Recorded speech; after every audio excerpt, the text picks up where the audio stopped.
Welcome to the Trail and Ultra Running Training Podcast. My name is Will Frantz, and I'm here to help you improve your training so you can have more fun out on the trails. Today I want to talk about difficult training and how pain can play a role in that training sometimes, and how we might know what is too much, or like how to adjust pain scales a little bit. Now, if you're listening to this on the podcast version, please rate and review, do all those things. Really helps other people find this. I'd really appreciate it. And if you're watching this in the Facebook group, please send people to it. Just trying to create a community of good information for people who want to do this crazy sport that we do and do difficult things outside. So let's talk about hard training and pain and all of these things. So for most people, training hard can kind of hurt a bit. That's just a real thing. Now, before we go anywhere else, we should probably have a discussion about pain levels. 0 of 10 probably means that you're on morphine or something. Most people I know have some level of pain on a regular basis. It's low, it's manageable, but it's there. We kind of feel the tweaky things in our body. My knee has some level of pain on a daily basis for many reasons. And some of that might just be me and my job. I tend to work with athletes who run very far outside or kind of injured people. And sometimes those are the same community, sometimes they're not. But athletes, injured people, and kind of injured athletes are all in some level of pain most days. So 0 out of 10 is a very rare thing for me to hear in my life when we talk about hurt. Now, 10 out of 10 probably means you were seconds away from shock, and I hope you never really get to learn what that means. I haven't. I've gotten upwards of probably an 8 a couple times, but 10 is usually aligned with kidney stone or a broken femur or childbirth or any of these things that a lot of people just don't necessarily experience. Obviously, half the population has the opportunity to experience childbirth, so that one's super unpleasant. But the kidney stone thing, broken femur, I know people who've done both, and they say they're terrible, so I hope you don't have to experience that. It is not your tweaky knee. My dad once told me a story as a PT that a guy came in with a shoulder injury, and he said his pain was a 10 out of 10. My dad had to move it. He was throwing it around all over the place, making big arm circles. It's not a 10 out of 10. It's just not. I don't really know what that is. Maybe it's the worst pain that guy ever felt. It's also very possible in this instance that he was looking for specifically workman's comp. But it's definitely not a 10 out of 10 on the pain scale. And I forget that we don't know this, partially because I grew up with a father who did physical therapy for a living. I've also been training pretty hard in some direction or another for most of my life. But hard training is just often uncomfortable. Now, this is very situationally dependent. I train a wide range of people in my multiple jobs at the moment.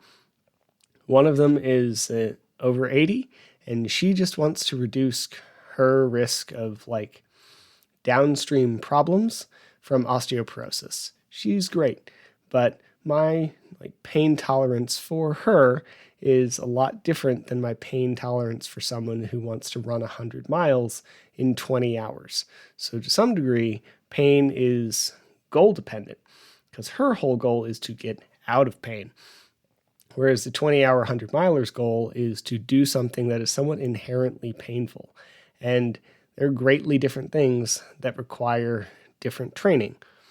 Now, pain is also situationally dependent. If an athlete tells me that their feet hurt somewhere 50 miles into running really far, then yeah, probably.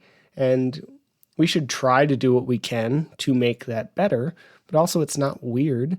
If you've seen Andy Glaze's feet or any of the feet pics on the internet that ultra runners often love to post, then 1, sorry for you that you've seen that, and then 2, they're messed up, because of course they are. Andy Glaze has run over 100 miles per week for years now.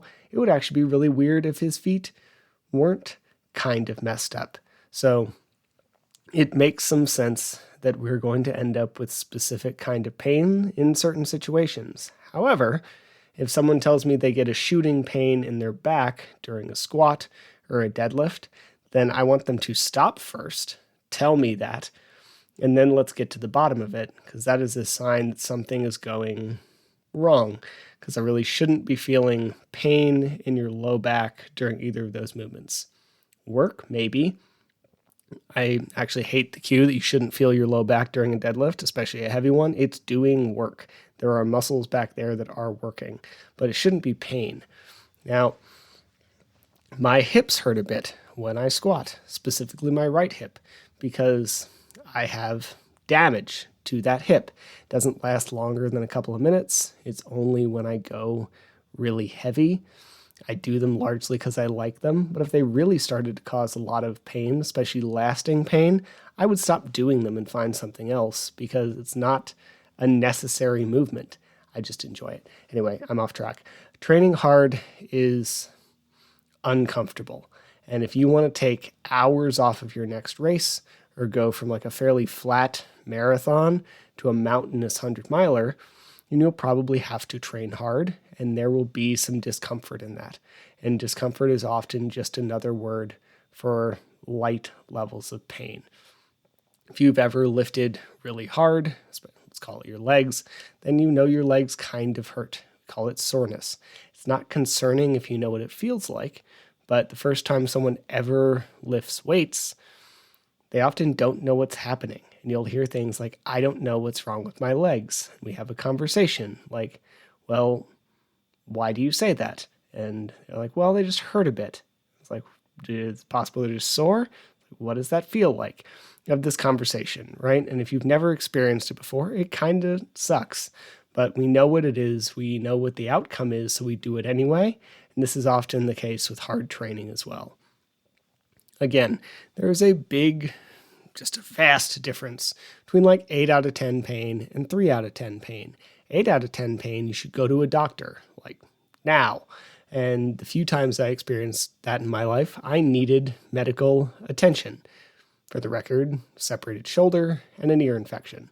I went to the doctor for the ear infection. I didn't for a separated shoulder, partially because I was an idiot in my mid-20s, and then partially because it really only started hurting badly at 2 a.m., and I was in a small town in Korea, and there just wasn't really much open or to do about it. Anyway, 8 out of 10 pain, doctor. But if you're running a hard interval and your legs just hate it, then yeah, they probably do. That's kind of part of that. And they shouldn't feel like they're going to fall off. They shouldn't feel like your tendons are going to snap. You shouldn't feel pain in your low back. We shouldn't be having a ton of pain in the wrong places or the wrong variety of pain. Shooting, electrical pain is often nerve stuff. We don't want to be feeling that. But if your legs just hurt during hard intervals, then that is probably reasonable. And it's the same kind of deal where we might expect pain to change over time or stay the same. Like, we should have those expectations. If you started a training cycle with some joint pain and then decided to go through with your training block anyway, then it is very, very unlikely you're going to completely fix your joint and or tendon problems in a heavy training cycle. You can probably mitigate damage. You can probably prevent it from getting much worse, and you may even be able to make it a little bit better, depending on your training and knowledge of rehab, etc. But if your Achilles hurts at the beginning of your training block, then it is very likely going to hurt a little bit at the end of your training block. And I know that can be a little callous, but a little pain, 4 out of 10 or below, not of the like shooty or stabby variety, is just often a part of hard training. And if you go into a hard training block with some pain, then it might be unrealistic to expect it to completely go away. Now, if you have big goals, then you might get some tweaks. And this is where I like to distinguish between like a tweak or a niggle and like a full-blown injury. And this is why I give people leeway to take an extra day off as needed. And if that's happening weekly, then we need to readjust training. But if it happens monthly, then that's reasonable and totally expected part of taking care of yourself. Now, if you're pushing hard, you might find a limit.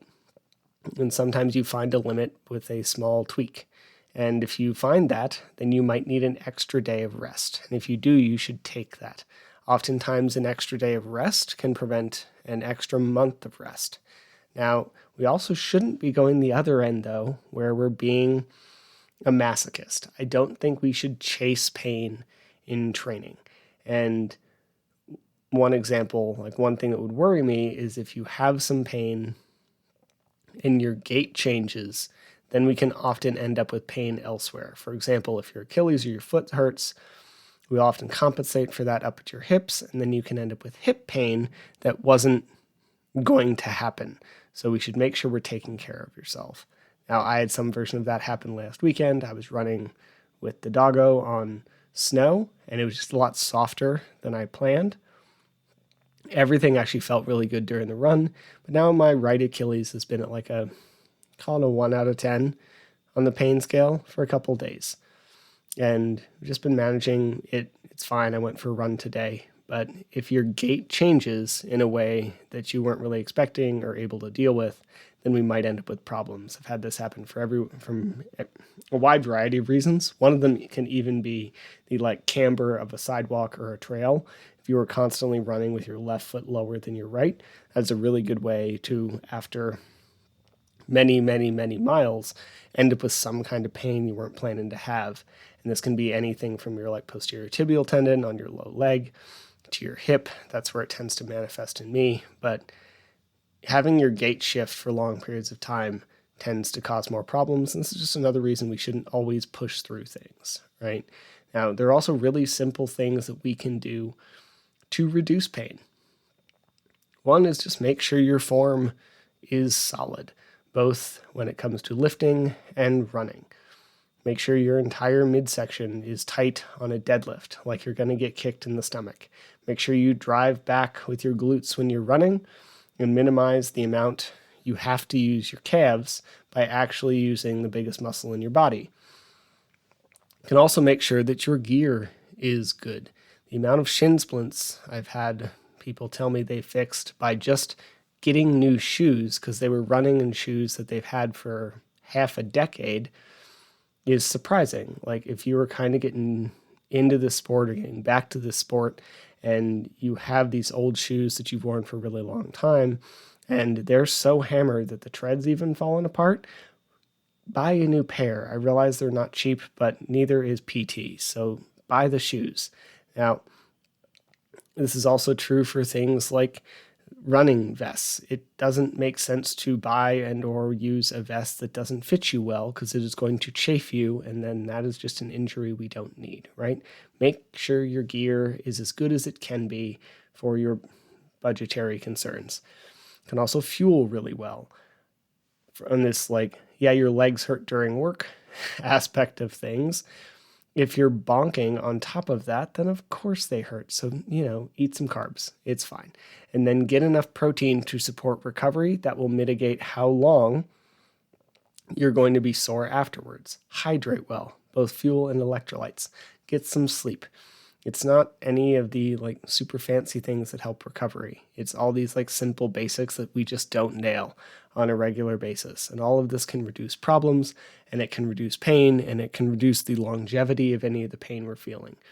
But when it comes to low-level discomfort, or maybe high-level discomfort, low-level pain during particular forms of training, that is very reasonable. Running 100 miles is also going to be uncomfortable. So it's just part of the crazy sport that we choose to do. And it is reasonable that not all of your training sessions are going to feel great. And hopefully they make you feel good afterward for having done them. And that's the important part. Hope this made sense. I'm going to head out for the day. I plan to come back on another one of these on Thursday. Have a good one.